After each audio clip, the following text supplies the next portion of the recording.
إن الحمد لله نحمده ونستعينه ونستغفره ونعوذ بالله من شرور أنفسنا ومن سيئات أعمالنا ومن يهد الله فلا مضل له ومن يضلله فلا هادي له وأشهد أن لا إله إلا الله وحده لا شريك له وأشهد أن محمدًا عبده ورسوله أما بعد فأعوذ بالله السميع العليم من الشيطان الرجيم يا أيها الذين آمنوا اتقوا الله حق تقاته ولا تموتن إلا وأنتم مسلمون يا أيها الناس اتقوا ربكم الذي خلقكم من نفس واحدة وخلق منها زوجها وبث منهما رجالا كثيرا ونساء واتقوا الله الذي تساءلون به والأرحام إن الله كان عليكم رقيبا يا أيها الذين آمنوا اتقوا الله وقولوا قولا سديدا يصلح لكم أعمالكم ويغفر لكم ذنوبكم ومن يطع الله ورسوله فقد فاز فوزا عظيما فإن خير الحديث كتاب الله وخير الهدي هدي محمد صلى الله عليه وسلم وشر الأمور محدثاتها وكل محدثة بدعة وكل بدعة ضلالة وكل ضلالة في النار فأعوذ بالله السميع العليم من الشيطان الرجيم إن عدة الشهور عند الله 12 شهرا في كتاب الله يوم خلق السماوات والأرض منها 4 حرم ذلك الدين القيم ولا تظلموا فيهن أنفسكم سورة التوبہ آیت نمبر 36 برادران اسلام، معزز بزرگوں، عزیز نوجوانوں، اللہم علمنا بما ينفعنا وانفعنا بما علمتنا ربی زدنی علما رب اشرح لی صدری ویسر لی امری واحلل عقدۃ من لسانی یفقہوا قولی۔ معزز حاضرین مسجد، بھائیوں اور بہنوں، امت مسلمہ جن دنوں سے گزر رہی ہے، یہ اس زمین پر سب سے زیادہ افضل ترین دن ہے۔ اس کی قیمت کا ہم اندازہ چلتے پھرتے نہیں لگا سکتے۔ ہمارے اعمال کو فرشتے تول رہے ہیں۔ ہمارے چلنے پھرنے کو اگر اس میں ذکر و اذکار ہے تو یہ اللہ تعالیٰ کے پاس درجات کی، جنت میں درجات کی بلندی کا ذریعہ بن رہے ہیں۔ دن بہت سے گزرتے ہیں، صبح ہوتی ہے، شام ہوتی ہے، عمر یوں ہی تمام ہوتی ہے، لیکن اس میں کچھ دن خاص ہوتے ہیں۔ امام ابن تیمیہ رحمہ اللہ نے کہا، تمام دنوں میں افضل ترین دن ہفتے بھر میں جمعہ کا دن ہے۔ اس کی نوعیت الگ ہے، اس کی فضیلت الگ ہے، اس کی برکت الگ ہے، اس کی رحمتیں الگ ہے، اس میں پیش آنے والے واقعات دوسرے واقعات سے مختلف ہیں۔ جانور پناہ مانگتے ہیں کہ کہیں جمعہ کے دن قیامت نہ واقع ہو جائے، کیونکہ جمعہ کے دن سور پھونکا جائے گا۔ اسی لیے اس میں عبادتوں کا، درود و سلام کا، تلاوت قرآن کا اہتمام کیا جاتا ہے۔ امام ابن تیمیہ نے کہا، سال بھر کے 300 دنوں میں اسلامی اعتبار سے سب سے افضل ترین دن اس مہینے کی 1 تاریخ سے 10 تاریخ تک ہے۔ میں نے آپ کے سامنے جو آیت تلاوت کی اس میں بتایا گیا زمین و آسمان کی پیدائش کے وقت اللہ تعالیٰ نے یہ لکھ دیا کہ مہینوں کی تعداد 12 ہے اور یہ قیامت تک برقرار رہیں گے، اور یہ اسلامی مہینے ہیں جو محرم سے شروع ہو کر ذوالحج پر ختم ہوتے ہیں۔ بتایا گیا ان 12 مہینوں میں 4 مہینے محترم عزت والے حرمت والے ہیں، اور اسی حرمت والے مہینوں کے درمیانی مہینے میں ہم ہیں۔ تو اس حرمت والے عزت والے مہینے کی فضیلت کو اللہ کے رسول صلی اللہ علیہ وسلم نے فرمایا اس کا مد مقابل کوئی نہیں ہے، اس کی نیکی کا مقابلہ رمضان کی راتیں بھی نہیں کر سکتی ہیں۔ اور یہ مہینہ اور یہ مہینے کے 10 دن جہاں نیکیوں میں اجر و ثواب کی بڑی اہمیت بتائی گئی ہے، ساتھ ساتھ یہ بات بھی یاد رکھیں اس میں غفلت، گناہ، بے رغبتی، دین سے دوری بھی بڑے گناہ کا سبب ہے۔ اللہ تعالیٰ جب خیر دیتا ہے تو خیر کو نہ لینے والا شر میں مبتلا ہوتا ہے، برائی میں مبتلا ہوتا ہے، تو وہ مبارک دنوں میں کی جانے والی غلطیاں بھی، گناہ بھی بڑے گناہوں میں شمار ہوتے ہیں۔ تو اس لحاظ سے ان دنوں کا، سب سے افضل ترین دنوں کا اہتمام کرنا چاہیے۔ والفجر ولیال عشر والشفع والوتر۔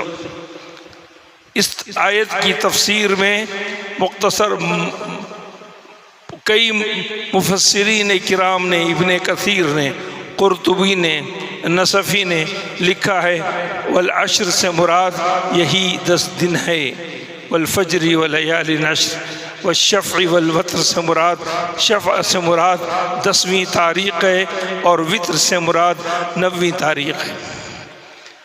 یہ مہینہ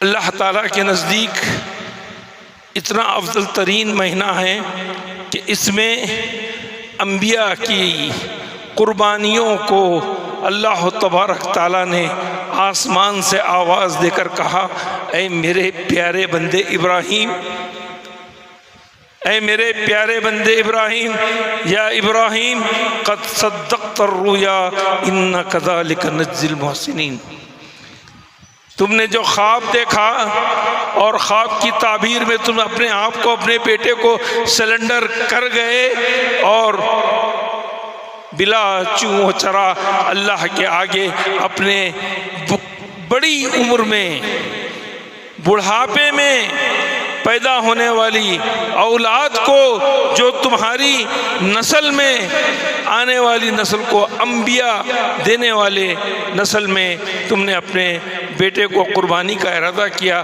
یہ معمولی بات نہیں ہے۔ فلما اسلما وتلہ للجبین، دونوں سلنڈر ہو گئے، سر کو زمین پر دے مارا۔ یہ ادا اسی مہینے کی ہے۔ اس مہینے میں 3 دن کے 3 نام ہیں۔ حج میں جو لوگ جا رہے ہیں، اللہ تعالیٰ جنہوں نے بھی حج نہیں کیا ہے ان کو حج کی سعادت نصیب فرمائے، اور جو کر چکے ہیں دوبارہ اللہ تبارک تعالیٰ انہیں اس گھر کی زیارت اور عمرے و حج سے بہرور فرمائے۔ اس میں 3 دن ہیں۔ حج 8 تاریخ سے شروع ہوتا ہے۔ 8 تاریخ کو یوم الترویہ کہتے ہیں۔ ترویہ کا مطلب عربی زبان میں پانی لانے اور لے جانے کی جگہ کو کہتے ہیں، جہاں پر کوئی پنگھٹ ہے اور کوئی بار بار وہاں پر آنے کے لیے، پانی لینے کے لیے آتا ہے اور جاتا ہے۔ آنے جانے کے نام کو عربی میں ترویہ کہتے ہیں۔ تو حضرت ابراہیم علیہ السلام نے پہلا خواب 8 تاریخ کو دیکھا تھا، اور ان کے دل میں یہ بار بار خیال آ رہا تھا، کیا یہ سچا واقعہ ہے؟ کیا ایسا ممکن ہے کہ میں اپنے ہی بچے کو ذبح کر دوں؟ بار بار یہ خیال آ رہا تھا۔ ایک دن گزر گیا، دوسرا دن آیا جس کو ہم یوم عرفہ کہتے ہیں۔ عرفہ کے معنی ہے پہچاننا، عرفہ کے معنی ہے جاننا۔ تو وہ دوسرے دن بھی یہی قول دیکھے، اور اس کے بعد ان کو یہ معلوم ہو گیا، اس بات کی تصدیق ہو گئی، یہ جان لیے کہ یہ من جانب اللہ حکم ہے، اس لیے اس کو یوم عرفہ کا نام دیا گیا، جو 9ویں تاریخ ہے، اور حج 9ویں تاریخ ہی کا نام ہے، الحج عرفہ۔ ان دنوں میں جو افضل ترین دنوں کا شمار کیا جاتا ہے، اس میں 9 اور 10 تاریخ زیادہ افضل ہے۔ 9 تاریخ کی افضلیت اس لیے ہے کہ یہ وہ مجموعہ ہے دنیا کے کونے کونے سے، چپے چپے سے، چند کلومیٹر کے علاقے میں، بغیر رنگ، بغیر کسی نسل، بغیر کسی امیر و غریب کے، سب ایک ہی لباس میں ننگے سر اللہ کے حضور لبیک اللہم لبیک لبیک لا شریک لک لبیک ان الحمد والنعمت لک والملک کی صدائیں بلند کرتے ہوئے ایک امام کے پیچھے افریقہ کے کالے بھی، امریکہ اور یورپ کے گورے بھی، ہندوستان کے اور دنیا کے دوسرے ممالک کے سولے بھی، پست بھی، اونچے بھی، موٹے بھی، پتلے بھی، بغیر کسی انسانیت کے فرق کے، تہذیب و کلچر کو چھوڑ کر ایک اسلام کی ایک امامت کے پیچھے ایک میدان عرفات میں جمع ہو کر اللہ تبارک تعالیٰ کی وحدانیت کا اعلان کرتے ہیں۔ اسی وحدانیت کے اعلان کو اللہ کے رسول صلی اللہ علیہ وسلم نے فرمایا۔ عرفہ کی دعا، عرفہ کی تسبیح، عرفہ کا ذکر کیا ہے؟ اللہ کے رسول صلی اللہ علیہ وسلم نے کہا، عرفہ کی دعا انا والنبیون ما قالہ انا والنبیون، میں جس دعا کو پڑھتا ہوں اور مجھ سے پہلے سابقہ انبیاء نے جس دعا کو پڑھا، اور ہر نماز کے بعد بھی ہم اپنے اس شیڈول میں دیکھیے دعاؤں میں لکھا ہوا ہے لا الہ الا اللہ۔ عرفہ کی دعا، عرفہ کا ذکر، افضل الذکر لا الہ الا اللہ وحدہ لا شریک لہ لہ الملک ولہ الحمد وہو علی کل شیء قدیر، رواہ امام مسلم۔ صحیح روایت ہے۔ اللہ کے رسول صلی اللہ علیہ وسلم نے فرمایا عرفہ کی افضل ترین دعا یہ ہے کہ میں اور مجھ سے پہلے سابقہ انبیاء نے یہ دعا مانگی، یہ دعا کی کہ بندہ توحید پر قائم رہے، یہ اعلان کرے اس زمین پر جہاں پر حضرت ابراہیم نے اپنے بیٹے کو ذبح کرنے کے لیے چھری چلائی تھی۔ بھائیو، یہ واقعہ مجھے معلوم ہے، یہ واقعہ آپ کو معلوم ہے کہ جب چھری چلی تو چھری ابراہیم پر نہیں، بکرے پر چلی۔ ابراہیم کو تو نہیں معلوم تھا نا، ابراہیم علیہ السلام کو نہیں معلوم تھا کہ وہ چھری کہاں چل رہی ہے۔ وہ تو یہی نیت کیے ہوئے تھے کہ میں نے اپنے لخت جگر کو اللہ کی رضا کے خاطر قربان کیا۔ یہ ان کی سب سے پہلی پریورٹی اللہ کی رضا تھی، اولاد کی محبت بعد میں تھی۔ شیطان کے وسوسوں کو انہوں نے مات دیا، اسی لیے شیطان آج بھی جمرہ اولا، جمرہ وسطیٰ اور جمرہ کبریٰ میں ذلیل ہوتا ہے کہ ابراہیم علیہ السلام نے اس قوت کو جو انسانیت کے ساتھ، جو اسلام کے ساتھ، جو اسلام کے علم بردار امام الائمہ ابو الرسل حضرت ابراہیم علیہ السلام کو چیلنج کیا تھا، اس یہی دن کی فضیلت تھی، وہ عرفہ کا دن تھا۔ اس کے بعد کا دن، اس کے بعد اگر حضرت ابراہیم علیہ السلام نے اپنے بیٹے کو ذبح کیا ہوتا، یہی اللہ کی رضا ہوتی، تو ہر سال ہم بھی اپنے گھر کے ایک لخت جگر کو ذبح کرتے۔ جہاں قربانی کی خوشیاں تھی، آج ہمارے گھروں میں ہماری ماؤں ہمارے والدین کی آنکھوں میں آنسو ہوتے کہ ہم کس کو ذبح کرنے جا رہے ہیں۔ برادران اسلام ایک پاک اور انتہائی انسان کو شریف مذہب بناتا ہے۔ اس کی تعلیمات میں کہیں کوئی گندگی نہیں۔ اللہ کے رسول صلی اللہ علیہ وسلم بارہا قرآن کے اندر کہا گیا ہے یزکیہم ویعلمہم الکتاب والحکمہ، آپ لوگوں کے دلوں کا تزکیہ کرتے ہیں۔ یہ ایام تکبیر کے ہیں، یہ ایام تذکیر کے ہیں، یہ ایام تسبیح و تہلیل کے ہیں۔ مسلم کی صحیح حدیث ہے، امام البانی نے بھی اس کو ذکر کیا ہے، کوئی بندہ لا الہ الا اللہ کہتا ہے، کوئی بندہ اللہ اکبر کہتا ہے، فرشتے اس کو جنت کی خوشخبری دیتے ہیں، کیونکہ یہ موحد کی زبان بول رہا ہے۔ اس کی زبان پر یا خواجہ نہیں ہے، اس کی زبان پر یا بند نواز نہیں ہے، اس کی زبان پر یا غوث الاعظم نہیں ہے۔ یہ توحید کا اعلان ہے، توحید کا پرچم ہے۔ یوم عرفہ اور 10ویں دن جس کو یوم الاضحیٰ کہا جاتا ہے، حضرت ابراہیم علیہ السلام نے پکا ارادہ کیا کہ آج ذبح کرنے کے لیے بچے کو لے کر جانا ہے، تو وہ لے کر گئے۔ اسی لیے اس دن کا نام یوم التضحیہ ہوا، قربانی کا دن۔ قربانی کا دن اللہ کے رسول صلی اللہ علیہ وسلم جب مدینہ آئے اور لوگوں نے آپ سے پوچھا یہ تضحیہ کیا ہے یا رسول اللہ؟ وما هذه الاضاحی یا رسول اللہ، اللہ کے رسول صلی اللہ علیہ وسلم یہ قربانی کیا ہے؟ اس کا مطلب تھا کہ اس کا فلسفہ کیا ہے۔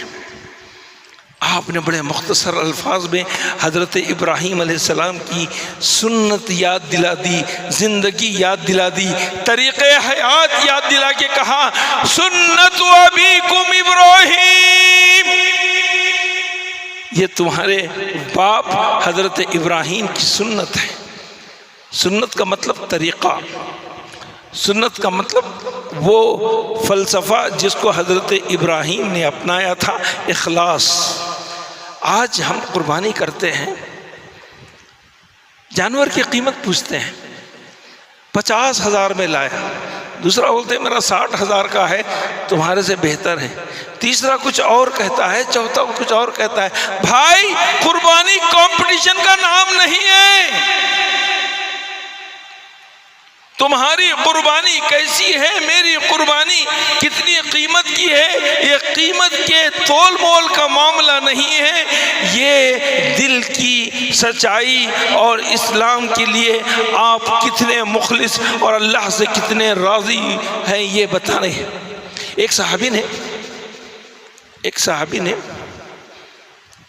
اللہ کے رسول صلی اللہ علیہ وسلم نے نماز پڑھائی اور نماز پڑھا کر کہا اللہ کے رسول آئیے میرے گھر کھانا کھائیے آج۔ نماز کے ساتھ ہی کہا آئیے اللہ کے رسول میرے ساتھ چلیے میرے گھر کھانا کھائیے۔ تو گئے، اللہ کے رسول صلی اللہ علیہ وسلم نے دیکھا تو بکرا کٹا ہوا ہے، پکا ہوا ہے۔ نے کہا بھائی نماز تو ابھی پڑھ کر آئی، اتنا جلدی تم نے کیسے ذبح کر دیا؟ کہا یا رسول اللہ میرا خیال تھا آپ نماز پڑھ کر آئیں گے، پھر میں ذبح کروں گا، پھر چھلوں گا، پھر پکاؤں گا، دیر ہو جائے گی، اس لیے میں نے نماز سے پہلے ہی قربانی کر دی۔ صحابہ کا جذبہ دیکھیے، معلومات نہیں تھی، ان کو نہیں معلوم تھا، محبت رسول تھی کہ اللہ کے رسول صلی اللہ علیہ وسلم خطبے سے آئیں گے تو سب سے پہلے میرے گھر کچھ کھائیں گے۔ آپ نے کہا چاپلوسی نہیں کی، ارے میاں تم کر لیے ہو تو چلو ٹھیک ہے جائز ہے، ایسا نہیں کہا، چلو اس بار جائز ہے آئندہ دیکھا جائے گا، ایسا بھی نہیں کہا۔ کہا کہ نہیں، قربانی نماز کے بعد ہوتی ہے، نماز اللہ اکبر کی تکبیر کے ساتھ ہم عیدگاہ جاتے ہیں، ایک اجتماع ہوتا ہے، ایک خطبہ ہوتا ہے، امت کی اکٹھے ہونے کی دلیل ہوتی ہے، وہاں پر ذکر و اذکار اور نصیحت و واعظ ہوتا ہے، اس کے بعد پھر ہم جب گھر لوٹتے ہیں تو قربانی اللہ کی رضا کے لیے دی جاتی، اپنے اسٹیٹس کے لیے نہیں دی جاتی کہ میرے ہاں 4 بکرے، تمہارے ہاں 6 بکرے، فلاں کے ہاں 10 بکرے، میرے ہاں 2 گائے، تمہارے ہاں 4 بیل، ایسا نہیں ہے۔ پھر اللہ کے رسول صلی اللہ علیہ وسلم نے ان صحابی سے کہا، میاں یہ قربانی تو ہوئی نہیں، یہ قربانی تو ہوئی نہیں، بتاؤ کوئی اور قربانی کا جانور ہے؟ کہا یا رسول اللہ ایک چھیلی ہے،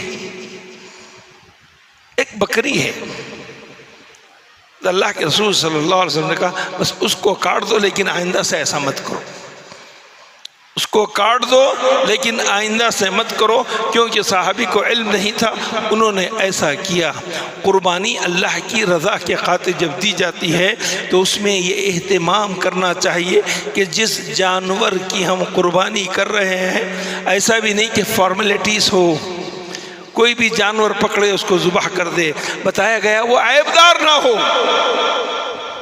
ویسے پورا کان کٹا ہوا نہ ہو، جیسے اس کی آنکھ کاڑی نہ ہو، اندھا نہ ہو، ایک آنکھ اس کی جا چکی ہو، ایسے کہ وہ چل ہی نہ سکتا، لنگڑا نہ ہو، اتنا لاغر اور بیمار نہ ہو کہ وہ اپنے پیروں پر کھڑا ہی نہیں سکتا، یا بکرا تو درست ہے لیکن کمزور ہے، اس کے اندر ہڈیوں کے علاوہ کچھ نہیں دکھائی دے رہا ہے۔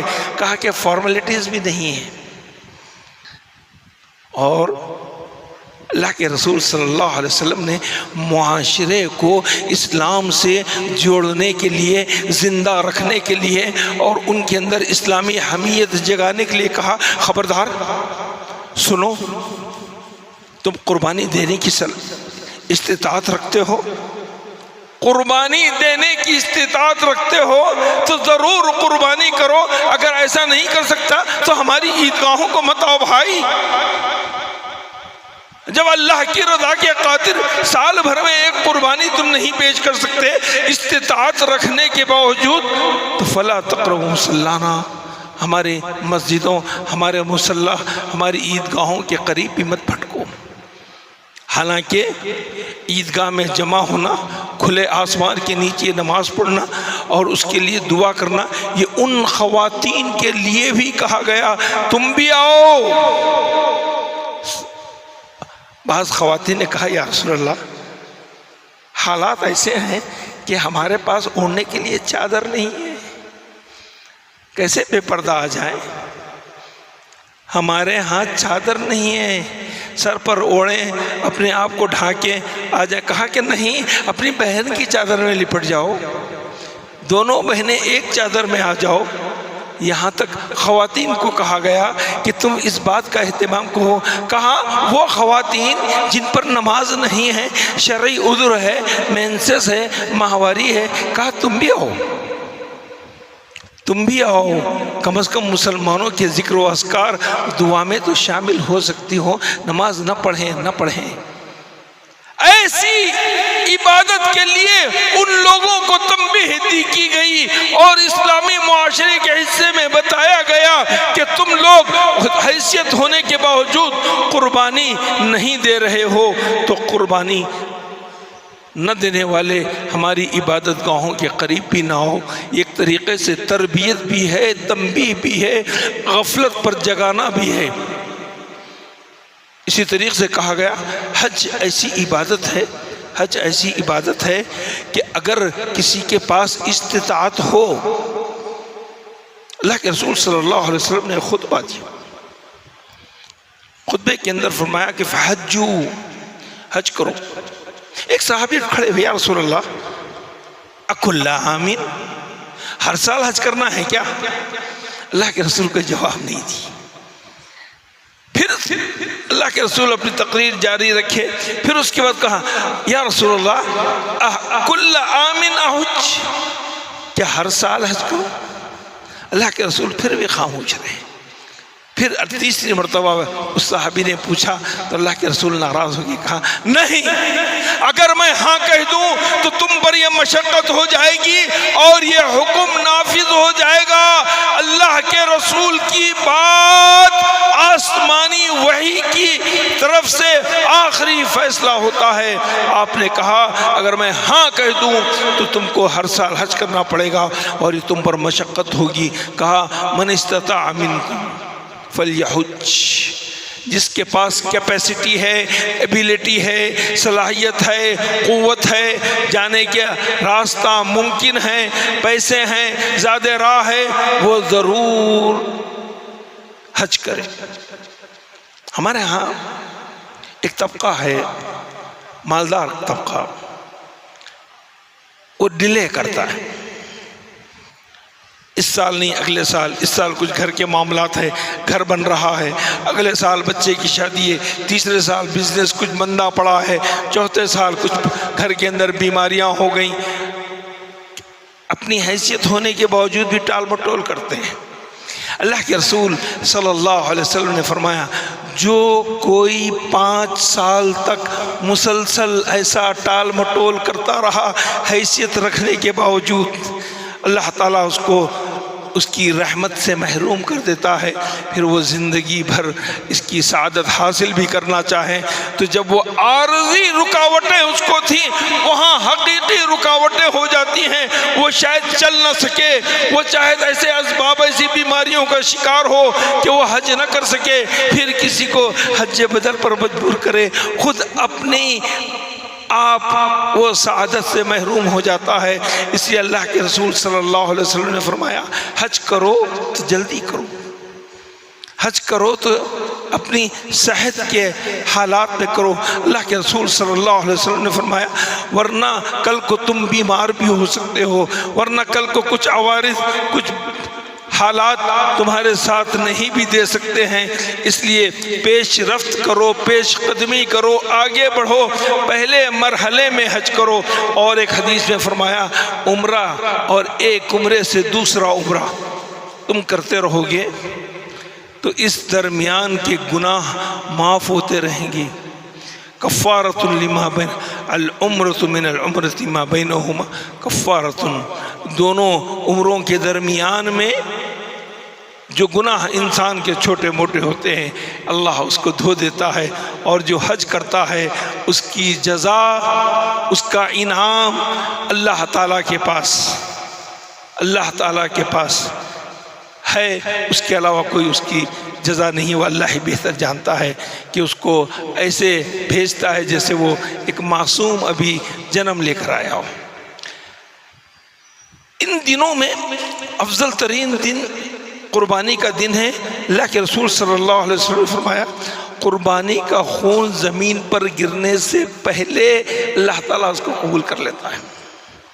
ابھی ہم نے ذبح کیا، وہ زمین پر خون ابھی گرا نہیں ہے، سیکنڈز کا فاصلہ ہے، اس سیکنڈز کے فاصلے سے پہلے ہی جب ہماری چھری چلنے لگتی ہے اللہ تبارک تعالیٰ ہماری نیتوں کے مطابق اس قربانی کو قبول فرماتا ہے۔ اللہ تعالیٰ ہم تمام کی قربانیوں کو قبول فرمائے۔ اللہ تعالیٰ ہمیں وہ اخلاص عطا کرے جو اخلاص ہمارے صحابہ، ہمارے انبیاء، حضرت ابراہیم علیہ السلام، حضرت اسماعیل علیہ السلام میں تھا۔ برادران اسلام، روزہ اللہ کا بڑا پسندیدہ عمل ہے۔ ایک صحابی نے کہا اللہ کے رسول مجھے نصیحت کیجیے۔ صحابی نے اللہ کے رسول نے کہا کہ روزہ رکھو، علیک بالصیام، روزہ رکھو۔ تھوڑی دیر کے بعد پھر پوچھا اللہ کے رسول کچھ اور نصیحت کیجیے، کہا علیک بالصیام، کہا کہ تم روزہ ہی رکھو۔ روزہ انسان کو اللہ تعالیٰ سے جوڑ کر رکھتا ہے، اور روزہ ایک اخلاص کی علامت ہے۔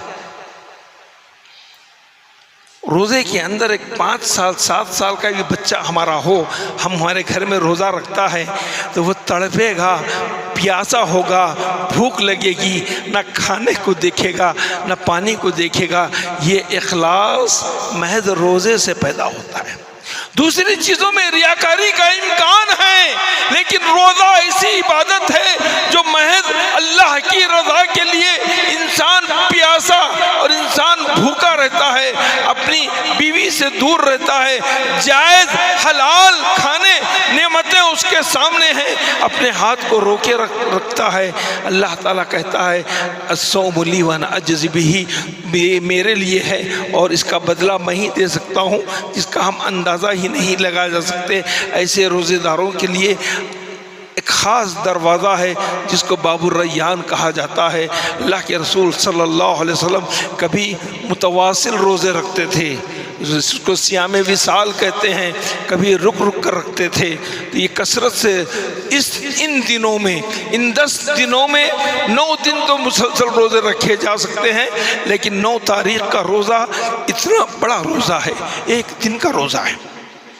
روزہ ایک دن کا ہے، اس کی فضیلت اتنی بڑی ہے، اتنی بڑی ہے کہ یہ ایک دن کا روزہ سابقہ اور آنے والے دونوں سالوں کے چھوٹے موٹے گناہوں کے لیے کفارہ ہے.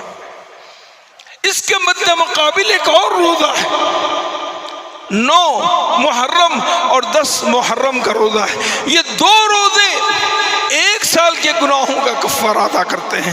تو اس کے مقابلے میں 9 ذی الحجہ کا روزہ اس سے دگنا ہے کہ پچھلے گناہ اور اگلے گناہوں کا کفارہ ہے، اور یہ بہت بڑا اجر و ثواب ہے.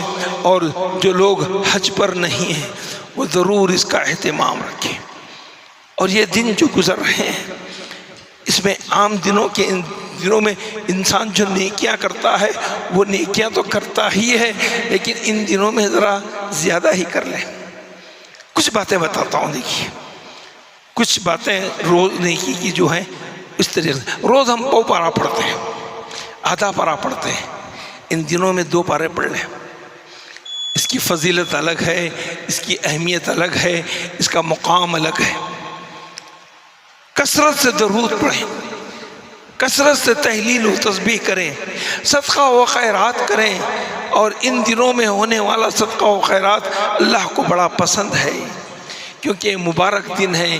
انسان عبادتوں میں جسمانی عبادت سے اللہ کی طرف ہے، بدنی عبادت سے اللہ کی طرف ہے، مالی عبادت سے بھی اللہ کی طرف ہے.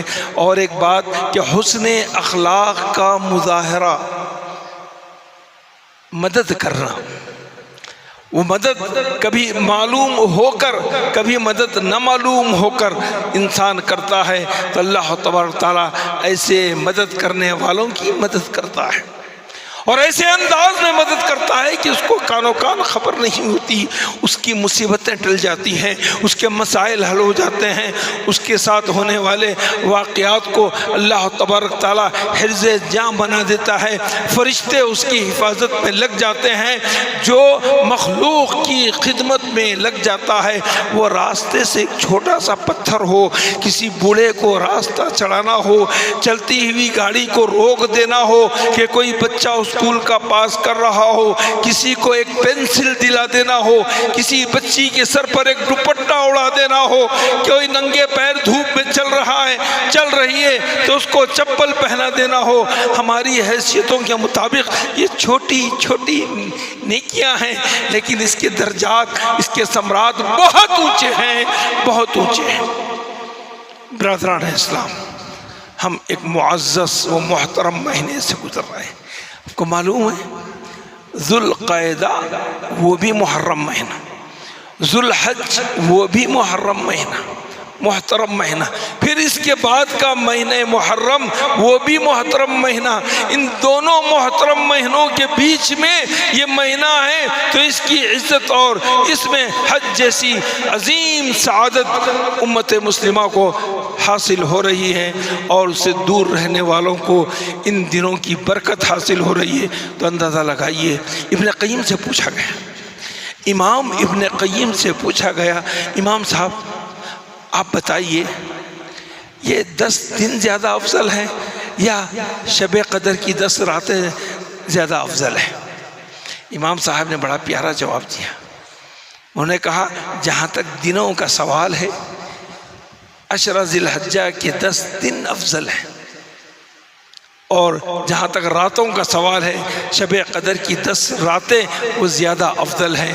اس طریقے سے دونوں اپنی جگہ پر اہمیت رکھتے ہیں.